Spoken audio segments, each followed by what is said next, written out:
Fala galera, beleza? Hoje é dia de nostalgia aqui no Lendo com o Leão, por isso eu estou com a camiseta do Mario, que não é aquele que te pegou atrás do armário. Então, vem comigo.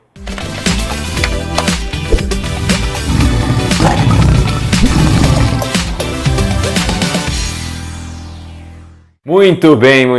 Tenho aqui em minhas mãos esta obra que é uma revista especial, um dossiê sobre este videogame saudoso, glorioso, que fez um relativo sucesso na metade dos anos 90, início dos anos 2000. E claro que estamos falando de Nintendo 64.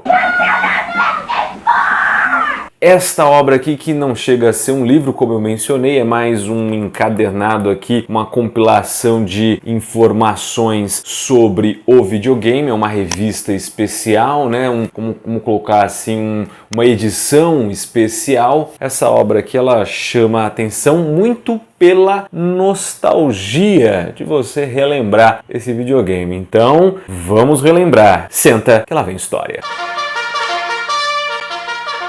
Gente, o Nintendo 64 foi lançado em 1996. Seus principais concorrentes eram PlayStation, que não chamava PlayStation 1, It carries these telltale signs. e o Sega Saturn. Sega Saturn é do outro mundo.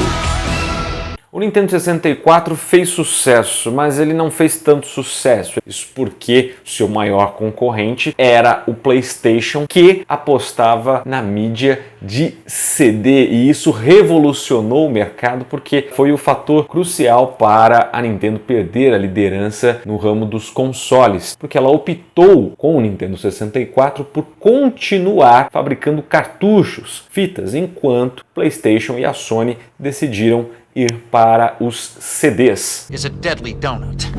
E aí você tem os prós e os contras dessa situação que esse dossiê aqui ele até apresenta, resgatando algumas reportagens da época, que é o que? Você tem o CD, você pode fazer 500 mil jogos, né? É muito mais barato e o CD armazena muito mais informação, porque ele não salva, ele usa o memory card, aí você salva fora da mídia, então a mídia pode suportar bastante informação, porque o conteúdo de save está num outro hardware. E aí você tem o lado ruim do CD, que é a pirataria. Isso para as empresas, né? Se perde muito dinheiro com a pirataria, com os direitos autorais. No caso do cartucho, você tinha uma limitação dentro do que você podia fazer dentro do jogo, porém, né, a pirataria já era muito mais complicada, né?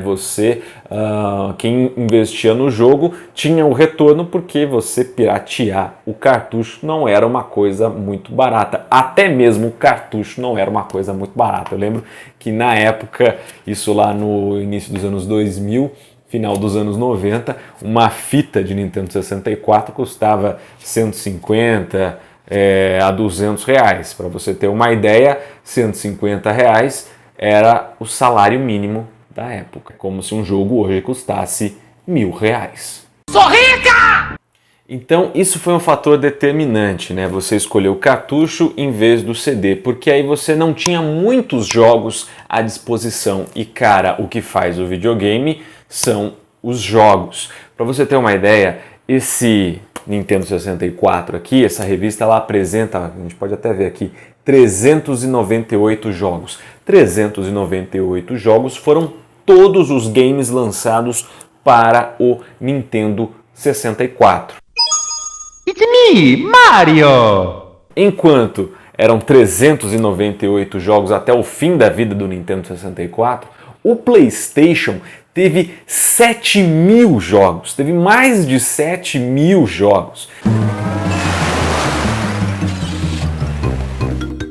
Mesmo assim, isso não impediu a Nintendo de fazer sucesso com os seus games, especificamente aqueles jogos exclusivos para o console, como o Mario, né? A franquia Mario. Alô! a franquia Zelda.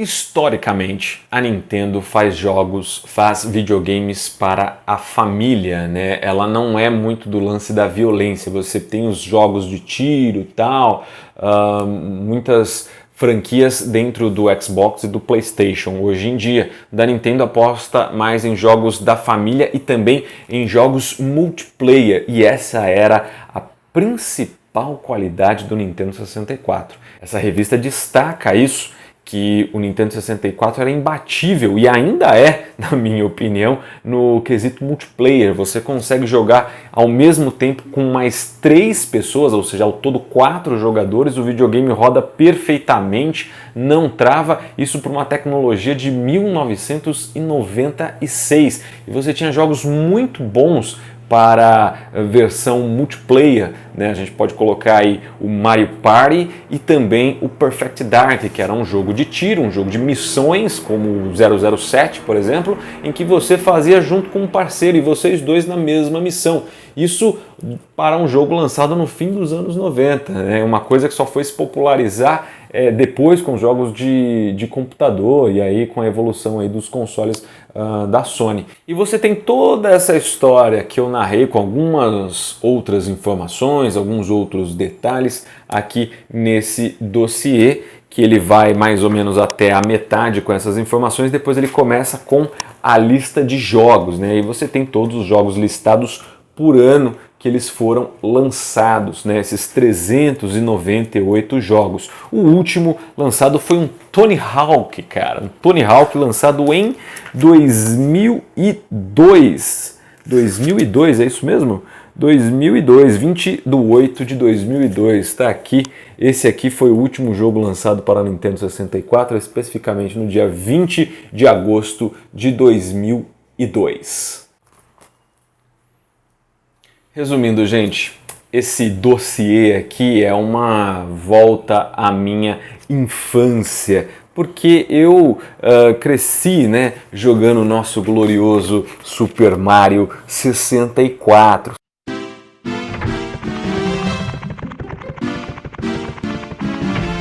Foi o videogame da minha infância. Eu acho que eu ganhei esse videogame por volta de 1998. Naquela época ele custou acho que uns R$500. Meu pai nos deu o videogame, né, para mim e para os meus irmãos. Esse foi o videogame da minha infância, porque o verdadeiro videogame da minha adolescência, aquele que eu fiquei fissurado mesmo, foi o PlayStation 2, que futuramente eu farei um vídeo aqui no canal, porque também tem esse aqui, esse dossiê Old Gamer para o PlayStation 2 e outros consoles, se você tiver interessado em saber. Que merda, hein? Sabia não?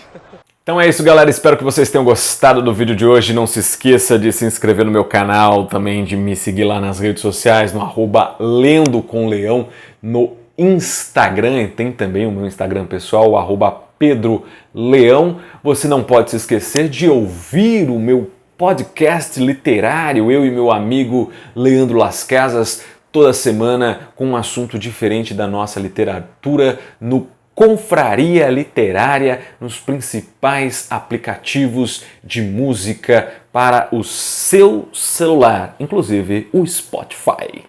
Beleza? Então é isso. Fui!